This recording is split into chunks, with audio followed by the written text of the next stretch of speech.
भाजपा ने औद्योगिक क्रांति देश में लाने का काम किया। आर्थिक सुधार में बेहतरीन काम हुआ। देश की तरक्की में 80% श्रमिकों का योगदान है।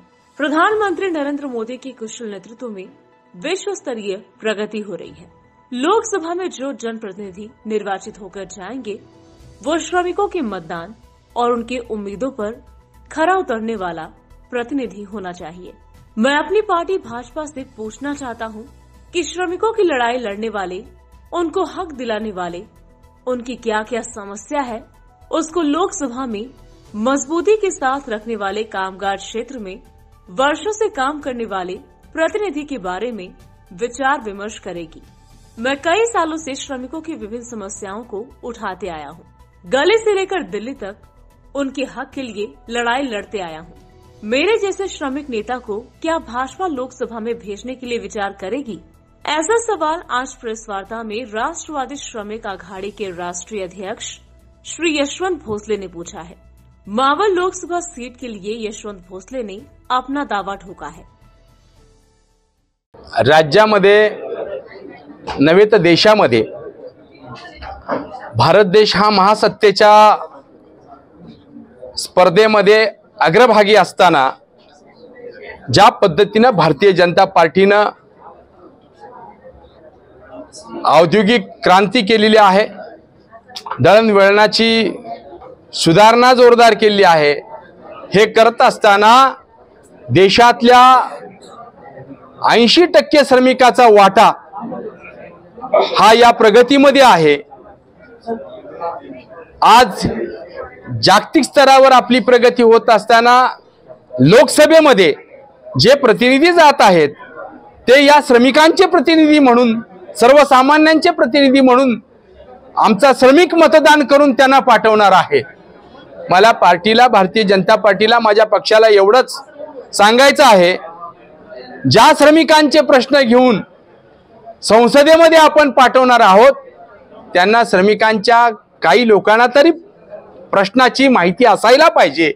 असे ज्यांनी माझ्यासारख्या कामगार चळवळीत उभी हयात दिली अशा काही प्रतिनिधींना आपण तिथे संसदेत पाठवणार आहात का? आज ज्या पद्धतीचं चित्र दिसतंय, जाती व्यवस्थेवरती प्रतिनिधी निवडले जात आहेत। संसद ही जाती व्यवस्थेची नाहीये तर देशाची संसद आहे। त्यामुळं मला माझ्या पक्षाला एकच विनंती करायची आहे। मावळ लोकसभा मतदारसंघामध्ये पिंपरी चिंचवड ही कामगार नगरी आहे, तळेगाव ही कामगार नगरी आहे, पनवेल, उरण, जैनपट्टी सर्व कामगार नगरी आहे।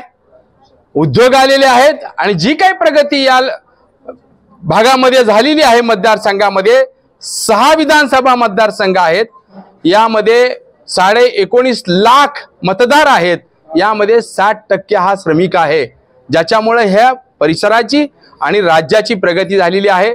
माझी विनंती आहे पक्षाला की यावेळेस आपण, भारतीय जनता पार्टीचा अनेक ठिकाणी बदल झालेले आहेत, मावळ लोकसभा मतदारसंघ हा भारतीय जनता पार्टीकडे यावा आणि भारतीय जनता पार्टीनं कामगारांचा प्रतिनिधी म्हणून आम्हाला किमान एक तरी जागा या मतदारसंघातून आम्हाला निवडावं, उमेदवारी द्यावी अशी संपूर्ण मतदारसंघातल्या हजारो कामगारांची मागणी आहे।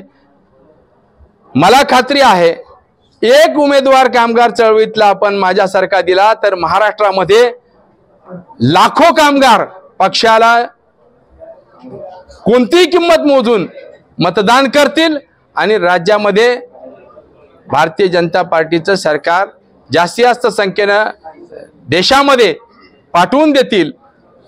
70 ते 80% जागा आपल्या जातील। एक तर सगळ्यात महत्त्वाचं असं आहे की मी भारतीय जनता पार्टी मधला एक प्रामाणिक शिस्तबद्ध कार्यकर्ता आहे। भूमिका मांडणं, त्यासाठी अग्रभागी राहून भांडणं, वेळेला मी माझ्याच पक्षाच्या सरकारला आपल्या कामगारांच्या, श्रमिकांच्या प्रश्नासाठी उपोषण करून त्यांची बाजू मांडलेली आहे, आंदोलन करून त्यांची बाजू मांडलेली आहे। त्यामुळे माझी बाजू मांडणं, उमेदवारी मागणं हे माझं कर्तव्य आहे, ते मी करत आहे। उद्या उमेदवारी मिळाली तरी उमेदवार जो असेल त्या उमेदवाराला भांडून सांगेन, बाबा रे श्रमिकासाठी भांड, संसदेत पाठवतो आहे, माझे मुद्दे मांड, हे सांगेन, परंतु पक्षाच्या शिस्तीबाहेर आम्ही जाणार नाही. माझं नाव जयदेव अक्कलकोटे. आम्ही गेले 5 ते 6 वर्ष चाकण MIDC उद्योजक संघटना, इथं आमची उद्योजकांची संघटना आहे आणि त्याचबरोबर आमचे शेकडो उद्योजक हे भोसरीमध्ये आहेत आणि हजारो उद्योजक हे चाकण MIDC मध्ये आहेत आणि आम्हा सर्व मालकांची घरं सुदैवाने आपल्या PCMC मध्ये आहेत.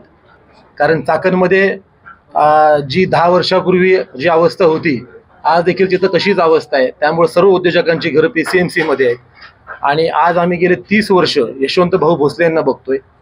तर आमची हीच मागणी आहे की पूर्ण भारतामध्ये एक तरी कामगार नेता हा वरती खासदारकीला जायला पाहिजे, जेणेकरून उद्योजकांचे प्रश्न आणि कामगारांचे प्रश्न हे वरपर्यंत पोहोचतील आणि त्यातून काहीतरी चांगला मार्ग निघेल.